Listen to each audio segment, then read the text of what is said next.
We need to talk. Sorry, should have started with hi, how are you? We need to talk about this because it's high time K-pop fans learn the difference between live vocals, pre-recorded vocals, vocals with a heavy backtrack, and a guide backtrack. Disclaimer, I will be using example videos because to actually explain the difference, it needs to be heard. It is nothing against any K-pop idols or groups, so if you don't stand artists that lip sync a lot, you shouldn't have anything to worry about. Also, I am aware of and acknowledge that a lot of the time companies insist on total perfection and even force idols who sing beautifully to lip sync. But I'm just using examples that can make you hear and see the difference. If you take that as offense for your group and think I'm being biased, I don't know what to tell you. I'm going by statistics and choosing clips that show my examples well. So with all of that out of the way, let's get into it.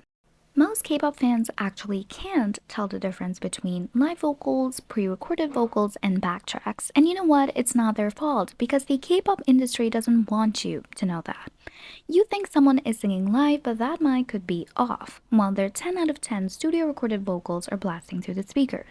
So let's break it down. What's real, what's fake, and what's somewhere in between. This is probably the most obvious one. This is when the entire performance is completely pre-recorded. None of it is live, not even a whisper. And this happens so much at music shows, and the way this is done is quite sneaky. When people think pre-recorded vocals, they assume they're actually playing the studio version of a song from the back. That is the version we all listen to on streaming platforms, but those versions are way more polished. The album versions of tracks usually cut out pops. Pops are when air hits a mic and sounds like this. Pop. They cut out loud breaths or gasps. Mostly each line is recorded multiple times to get the best possible version, and sometimes even a single line is broken into pieces and combined with others to create the most polished vocals. For pre-recorded vocals, however, it's usually not as extensive, and they purposefully leave in the breaths and some pops or irregularities to give the illusion that since it's different from the studio version and you can hear them breathe, it must be live. But the artists still get to re-record multiple times to get the best vocals out there, and the producers can still fix and tone their voices to make it sound flawless, with a bit of breathing room, literally. And of course, there are some fans who deny it, but then there are some who say things like, well, it's still them singing in the pre-recorded track, so that means they can sing well. Okay, then why don't they? If they can, shouldn't they just do it? I mean, they've done it once, surely they can do it again with it being their job and everything. As an example, here is the same song performed 3 different ways, lip-synced, with a guide track / backing vocals, and completely live.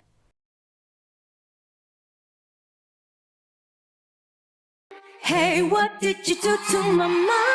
네가 궁금해져. 밤새 질문할 수도 있어. Hey, what did you do to my mind? 네가 궁금해져. 밤새 질문할 수도 있어.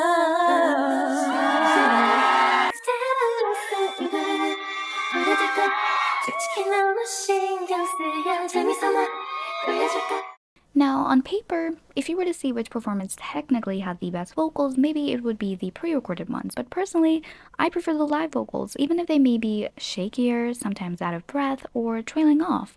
If I'm a fan of a singer, I expect them to do as their job says, and sing. Here are some ways to spot if your fave is lip-syncing. If they pull their mics away from their mouth, but the volume of their voice doesn't change. If their faces remain suspiciously stoic and posed despite hitting a variety of notes. If they do a dance move like jump or bending down, something that makes you huff out air but you can't hear it.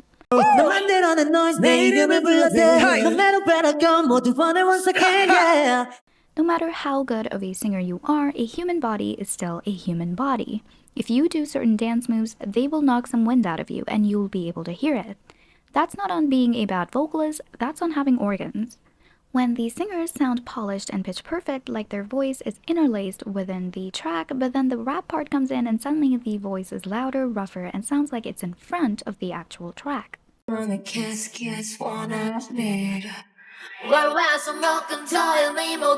If there are no breathing noises or atmospheric sounds, though keep in mind those can be faked. When you were young and your heart was an open book, you used to say, live and let live. Hold your breath and count to 10. Feel the earth moving in. Hear my heart burn. Identical vocal delivery. Even if you record yourself singing a song right now, on the same day, same place, same time, there will be certain differences. Maybe you get louder in some spots in one or have a stronger vibrato in the other.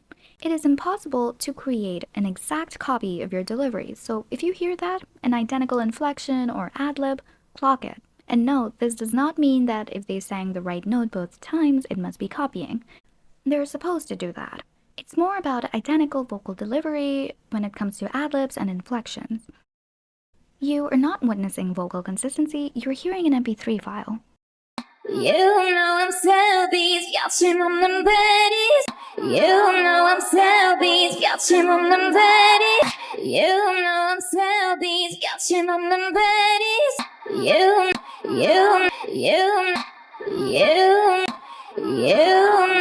나를 둘러싼 thrill 겹친 야자 속에 나를 둘러싼 thrill 겹친 야자 속에 나를 둘러싼 thrill 겹친 야자 속에 야자 속에 야자 속에 야자 속에.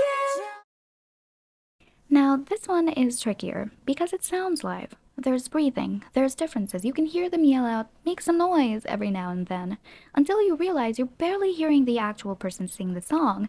It's them singing along to a much louder backtrack. This is a gray zone of K-pop vocals and possibly the most common type used in K-pop.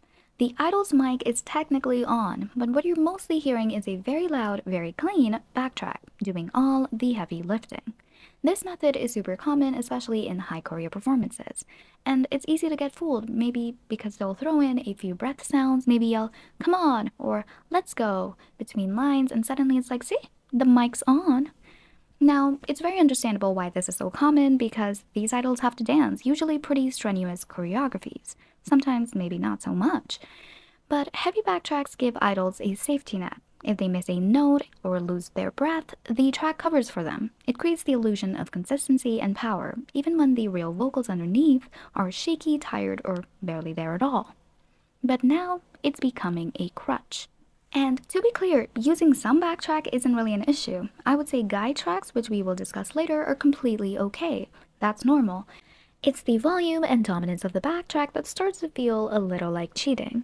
At this point, the live vocal is often so drowned out that the idol could be whispering into the mic and you wouldn't know the difference.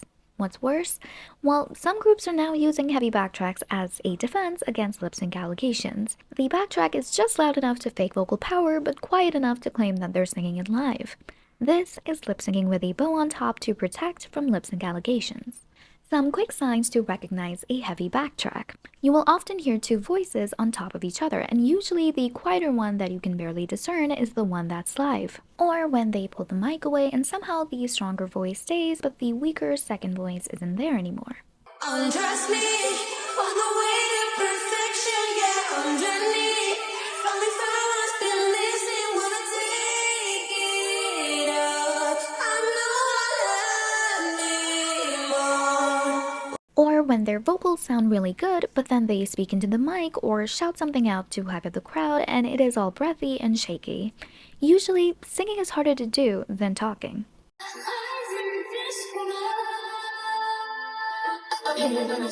Bitch, you better swerve.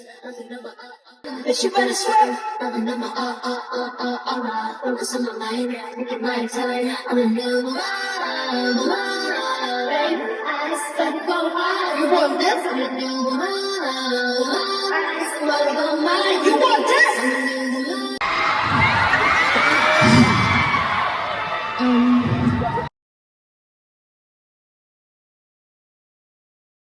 Now here is where things finally start being real. Guide backtracks are mostly an instrumental track that include just a few pre-recorded vocal layers, like harmonies or ad-libs, to support the main live vocal. Guide backtracks are kind of the best case scenario when it comes to supporting live vocals. Unlike a heavy backtrack, this isn't trying to fake anything. It's there to enhance, not replace. Studio versions of songs often include multiple takes layered together, harmonies, doubles, and background vocals all stacked for a fuller sound. But on stage, they can't really do that, so guide tracks fill that gap. But it's important to keep in mind, guide tracks are usually fully instrumental, just with certain parts actually having vocals.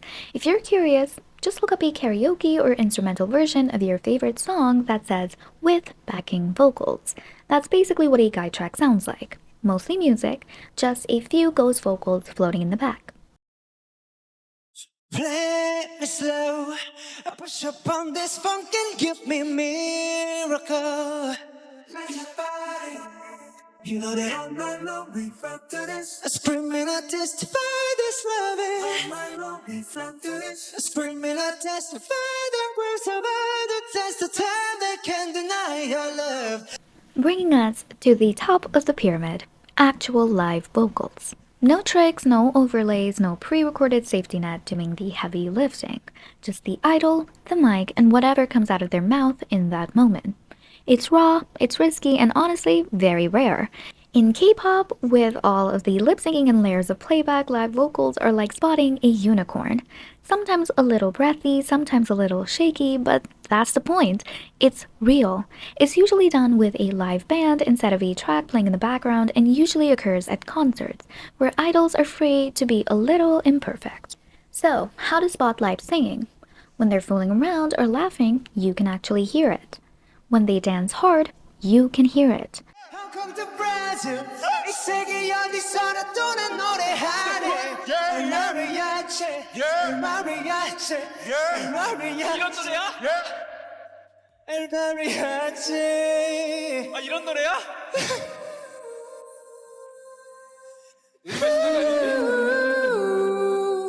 You can actually hear the various tones, growls, and other vocal choices differ from performance to performance. Everybody say la la la la la. Everybody say La la la la la. Everybody say la la la la la. Say la la la la la. If they miss their part, you don't hear anything but plain instrumental.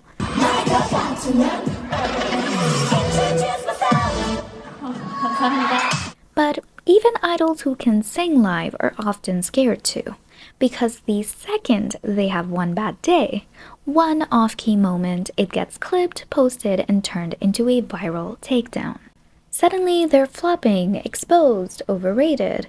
Fans say they want live vocals until they get them and they're not perfect. Then suddenly it's, ew, what a hag, flopped. But let me be clear, I'm not talking about idols who consistently sound bad. There are definitely some who just don't have the vocal chops and it shows. Every time. That is a whole different conversation. What I'm talking about is one bad day. An example is that clip of Wendy messing up while singing live that people used to bash her for months, saying she regressed, she was a flop, saying her plastic surgery affected her vocals, which you guys really need to start going to school. But all that showed was that even the best singers have bad days. Your voice is an instrument. They are simply muscles, and sometimes no matter how much of an expert you are, they're gonna buckle. It's like when you're talking. You know how to do it, you're good at it, but then your voice cracks. It doesn't mean you can't talk, it just means that muscles mess up. You can be the best pianist, but even then, your finger can slip and hit the wrong key. But with all of that pressure, guess what idols do? They start relying more on backtracks, mic tricks, or full pre-records just to survive in an industry that expects vocal perfection but offers zero grace for human error. And now, with the prominence of lip-syncing and heavy backtracks, people have begun to criticize actually good live singing, because it doesn't sound like what they think live singing should sound like, which is actually pre-recorded singing. Les Seraphim were flamed for months for their Coachella performance, but a lot of those clips were just decent live vocals while dancing in a windy area. 언더와 다친데도 길을 걸었겠어 쉽지 않은 내가 쉽게 Stage 위에 보이던 내 body Pull up and off the beat like that And the vocals you compared them to were either from people sitting down in a closed indoor acoustic setting or fully lip-synced.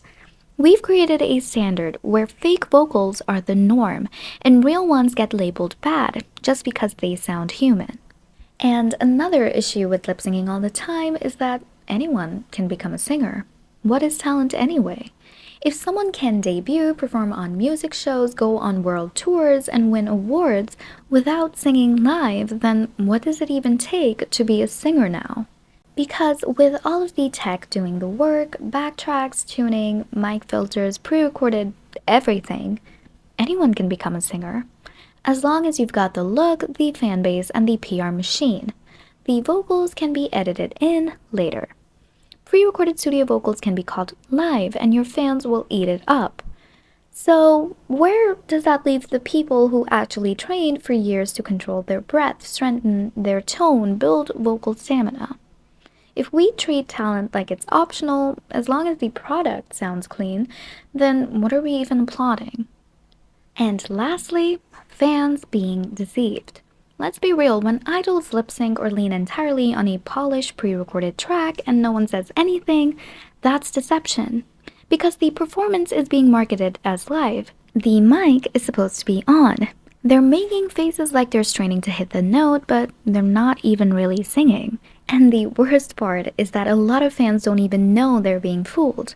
They see the emotion, the expression, the lighting, the crowd, and they assume what they're hearing is real. Because why wouldn't it be? You wouldn't go to a concert expecting the artist to press play on their Spotify, but that's what's happening. And people are paying hundreds, if not thousands of dollars for it. And some fans are so deep into fan culture, they go, I don't care, I enjoyed it anyway.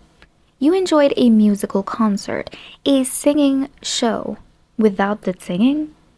Do you go to a restaurant, sniff a steak, and pay the bill then leave? The plating was so pretty, the aesthetics in there were amazing. The waitress was wearing a new Fendi. So camp. Cool, but in both cases, no one's eating. This isn't about hating idols who lip sync, it's about raising the standard for what we call live performance and being honest about what we're watching. Because right now, too many fans are praising vocals that aren't happening. Too many idols are being called singers without singing, and too many performances are just well-dressed illusions. This isn't just about vocals. It's about integrity, effort, and artistry. If you love an idol, hold them to a higher standard, not because you want to tear them down, but because you believe they're capable of more than miming to a track. Support the ones who actually try. Give grace to the ones who have an off day. People shouldn't be able to be called singers if they don't actually sing. I'm afraid that's the first and only job requirement. Because you deserve better, and honestly, so do the actual artists who are really singing. And that is all for this video. Like and subscribe for my sexy natural live voice, and see you in my next video.